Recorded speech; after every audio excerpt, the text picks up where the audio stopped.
जी हां दोस्तों, आपने बिल्कुल सही सुना कि परमबीर सिंह जी भी अब इस घेरे में आते जा रहे हैं। जी, जो गाड़ी भाई विस्फोट के लिए यूज की गई थी कि भाई मुकेश अंबानी के घर के बाहर गाड़ी दिखती है स्कॉर्पियो, वो किसकी थी? सचिन वाजे जी की गिरफ्तार दूसरी गाड़ी इनोवा, वो किसके घर के बाहर, मतलब किसके ऑफिस के बाहर मिल रही है? परमबीर सिंह जी के ऑफिस के बाहर।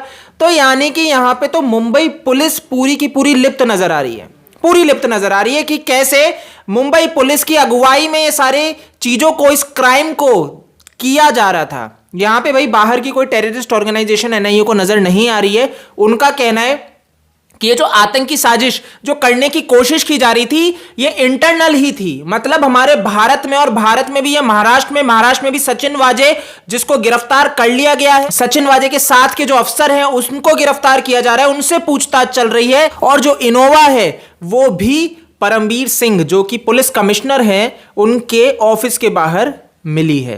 तो ये बहुत ही गंभीर है। अगर इस बेसिस, मैं तो आपको कहूंगा इस बेसिस पे ही एनआईए को इनको गिरफ्तार कर लेना चाहिए।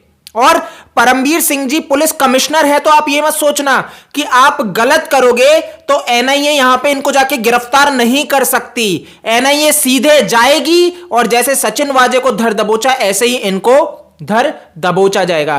तो अब जब इनका भैया सामने आएगा ये गलत है तो इनको गिरफ्तार किया जाएगा, ये आप समझ लो बहुत क्लियरली। परमबीर सिंह जी जो प्रेस कॉन्फ्रेंस करते हैं अर्णव गोस्वामी के केस में, लेकिन इनके मुख से एक प्रेस कॉन्फ्रेंस नहीं होती सचिन वाजे की गिरफ्तारी को लेके। मुंबई पुलिस के जो लोग हैं वो इसमें लिप्त नजर आ रहे हैं उसको लेके। इसके ऊपर इनको कुछ नहीं लगता कि देश के अंदर भाई महाराष्ट्र, मुंबई जैसी नगरी में यहां पे आतंकवादी साजिश की जा रही है और इसमें लिप्त है इन्हीं के पुलिस के अफसर।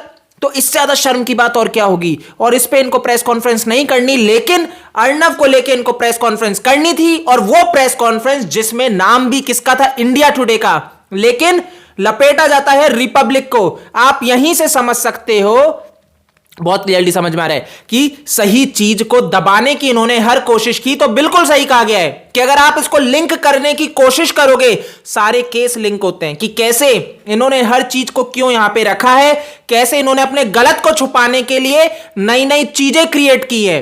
और वो कहते हैं ना, एक झूठ को छुपाने के लिए व्यक्ति 100 झूठ बोलता है, वही यहां पे होता नजर आ रहा है। 6 जून को सचिन वाजे जी ऑन ड्यूटी आते हैं वापस से, मतलब ये शिवसेना में थे, इनको परमबीर सिंह जी पुलिस नौकरी वापस ले देते हैं, वापस ले आते हैं। ये व्यक्ति 2004 में सस्पेंड हो चुका था, इनको नौकरी से निकाल दिया था, इन्होंने नौकरी छोड़ दी थी क्योंकि इनके ऊपर इन्वेस्टिगेशन बैठी थी। इनकी कस्टडी में व्यक्ति को ये मार देते हैं। अब क्या होता है कि इनको वापस शिवसेना के भैया करीबी हैं परमबीर सिंह जी ले आते हैं। अब इनके आने के बाद 6 को आते हैं, 8 को दिशा सल्यान की मृत्यु। क्लियरली समझ लो इस चीज को, 8 को दिशा की मृत्यु और 14 जून को सुशांत की मृत्यु। ये अजीब नहीं है? ये बहुत ज्यादा अजीब है कि आप 2 मृत्यु होती है जो बहुत संदिग्ध मृत्यु होती है, जिसमें बहुत सी चीजें निकल के आती है। आज सीबीआई, ईडी, एनसीबी तीनों सुशांत के केस में बैठ चुकी है, तीनों। इस चीज को आप समझ रहे हो? कुछ इस विषय की गंभीरता को समझ रहे हो? और महाराष्ट्र के अंदर, मुंबई के अंदर 4 प्रमुख एजेंसियां काम कर रही है, सीबीआई, ईडी, एनसीबी और एनआईए। ये बहुत गंभीर है कि आपकी आती है और उसके बाद क्राइम इतना ज्यादा बढ़ता जाता है, वहां पे हर केस को सुसाइड बताया जाता है, लेकिन वहां पे मर्डर किया जा रहा होता है। एनआईए की एंट्री आने से आप समझ जाओ, अब सुशांत केस में एनआईए भी जाएगी, क्योंकि सचिन वाजे लिप्त हैं, जिनको आज एनआईए ने गिरफ्तार कर लिया। और अब ये नई बहुत सी चीजें बोलने वाले हैं। आपको एक चीज बता दूं, सचिन वाजे की पूछताछ पहले एटीएस ने की थी। मुंबई एटीएस अगर इतनी भैया वो थी, इतने ये सक्षम है, तो इनको क्या करना था? गिरफ्तार कर लेना चाहिए था तभी, लेकिन नहीं करते हैं। उसका ट्रांसफर करवा दिया जाता है, उसको बचाने की कोशिश की जाती है, क्योंकि ये व्यक्ति बहुत से राज उगल देगा, ये बहुत कुछ जानता है। लेकिन इन शॉर्ट क्या होता है भैया, इतना उगलने के डर से भैया उसको ट्रांसफर करते हैं, लेकिन एनआईए गिरफ्तार कर लेती है। एनआईए 12 घंटे से पूछताछ की, कड़ी पूछताछ की, जिसमें इसने सच उगल दिया और एनआईए ने गिरफ्तार कर लिया। और ये व्यक्ति जब इशारा कर रहा है ना गुड बाय, और भैया मैं तो एक आइसबर्ग की तरह हूं। आइसबर्ग का मतलब समझ रहे हो? ऊपर जितना दिख रहा है उससे नीचे कई ज्यादा है। यानी कि बहुत ज्यादा जो चीजें हैं जो मैं अंदर से जानता हूं वो सारी उगल दूंगा, बता दूंगा। तो ये संकेत है किन को? कि भैया मुझे बचा लो, नहीं तो मैं तुम सबका कथड़ा चिथड़ा खोल दूंगा। तो ये डर उन लोगों को पैदा करने की कोशिश है और ये सही है। ये डर सचिन वाजे को अब लगना चाहिए और भाई सरकार में बैठे हुए लोगों को लगना चाहिए। आज ये व्यक्ति को देखो हॉस्पिटल ले जाया गया है, वो ये ना, तो एनआईए की भाई कस्टडी में, आप समझो कस्टडी में 11 दिन की इसको कस्टडी मिली और बिल्कुल सही कहा गया है कि भाई नॉर्मली जब हमने एनसीबी के केस में देखा, जब कस्टडी मांगती थी एक एक दिन की कस्टडी नहीं मिल पाती है, बहुत मुश्किल होता है। यहां पे इस व्यक्ति को 11 दिन की कस्टडी मिली है।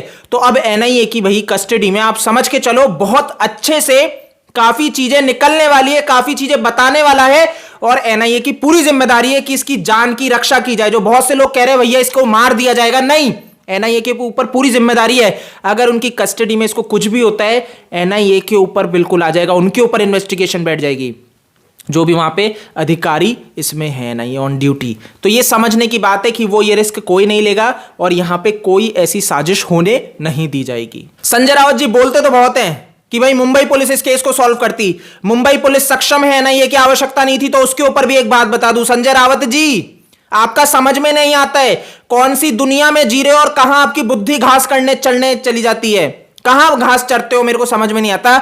इतनी कॉमन सेंस आप में नहीं है कि आपकी भाई जो ये मनसुख हिरेन का केस है, जो ये बॉम्ब ब्लास्ट करने की साजिश थी, मुकेश अंबानी के घर के बाहर गाड़ी मिलती है एक्सप्लोजिव, अरे भाई इसका इन्वेस्टिगेशन ऑफिसर कौन था? सचिन वाजे। ये सचिन वाजे ही भैया इस पूरे केस को डील कर रहा था और इस पूरे केस में गिरफ्तार ये हुआ है। क्या कर लेते आप भाई इंसाफ इसको बोलते हो, केस को दबाना, मर्डर को सुसाइड बोलना। आपकी विचारधारा तो यही लगती है। जब सुशांत सिंह राजपूत को पागल प्रूव कर रहे थे, जब आप बोल रहे थे सुशांत पागल है, मेंटली डिप्रेस्ड है, बाइपोलर है, तभी हम समझ गए थे आप कहां किस रास्ते पे चलते हो। आपके लिए बिल्कुल सही कहा है, आपने ही कहा है ना मैं नंगा आदमी हूं, आप सही में यही हो, बिल्कुल सही कहते हो सर, आप यही हो और इसी के लायक है। आप बेकार में मतलब आपको लोग इज्जत करते हैं, बाकी आप इज्जत के लायक भी नहीं हो। तो दोस्तों इस चीज को समझने की आवश्यकता है कि ये जितने भी लोग हैं ना, ये भाई किसी ना किसी बड़े के लिए ही भैया नीचे चल रहे हैं। ये पुलिस में जो बैठे हैं, जो करप्ट है, ये किसी बड़े पॉलिटिकल जो लीडर हैं उनके भैया नीचे ये सारी गतिविधियां करते हैं, सारा काम करते हैं। और आपको बता दूं ये सचिन वाजे जब अर्णव गोस्वामी को गिरफ्तार करने गया था तो जो स्कॉर्पियो थी वो यही स्कॉर्पियो थी जिसमें भाई जो आज मनसुख हिरेन की है। और ये पता लगता है कि भाई मनसुख हिरेन की स्कॉर्पियो के अंदर जो बॉम्ब ब्लास्ट था, जो सामान था जो करने का, वो सारा यहाँ पे था। जो 20 जिलेटिन स्टिक्स मिली थी, जो 20 फर्जी नंबर प्लेट्स मिले थे। तो जैसा कि बताया गया है कि सचिन वाजे उम्र कैद होगी या फिर एटलीस्ट 10 से 15 साल के लिए तो जाएंगे। एटलीस्ट 10 साल तो इनका फिक्स है, बाकी तो इनके ऊपर जो आरोप लगे वो तो उम्र कैद के हैं कि इनको उम्र कैद भी हो सकती है। तो यार इस चीज को आपको समझना पड़ेगा कि यहां पे सचिन वाजे बचते नजर नहीं आ रहे, यहां पे परमबीर सिंह जी भी घिरते नजर आ रहे हैं और यहां पे बड़े बड़े लोगों के अब नाम निकल के आएंगे। एनआईए ने अपना जो शिकंजा है वो जकड़ लिया है।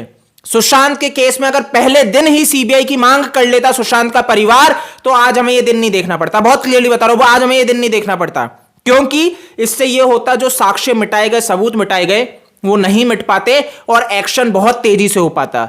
बट जो भी है, जैसा कि मैंने आपको हर बार कहा है, जो होता है अच्छे के लिए होता है और जस्टिस जरूर मिलेगा, है, भगवान को पकड़ के चलो। तो बिल्कुल आपको डिमोटिवेट होने की आवश्यकता नहीं है, जस्टिस 100% मिलेगा और मिल ही रहा है। हम देख रहे हैं आज कैसे कैसे इनके कर्म जो कभी सोच नहीं रहे थे हमारे साथ कुछ हो सकता है, हमारी तो भैया सरकार है, आज ये घिर रहे हैं।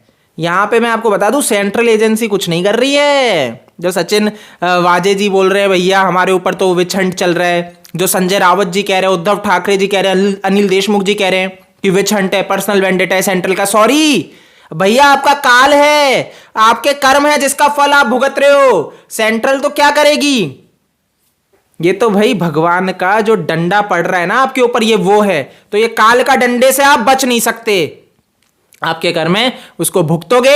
आज आम जनता को भैया सैल्यूट इसलिए है क्योंकि उन्होंने पीछे नहीं हटे।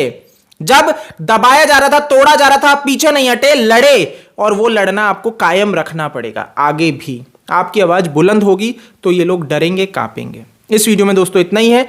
आप मेरे से फेसबुक, ट्विटर, इंस्टा पे जुड़ सकते हो। मेरा जो यूजर नेम है आपको नीचे साइड में दिख जाएगा। इस चैनल को सब्सक्राइब करें, ज्यादा से ज्यादा लोगों को शेयर करें वीडियो, जिससे वो जान सके, जो हम बात करते हैं उस मर्म को समझ सके।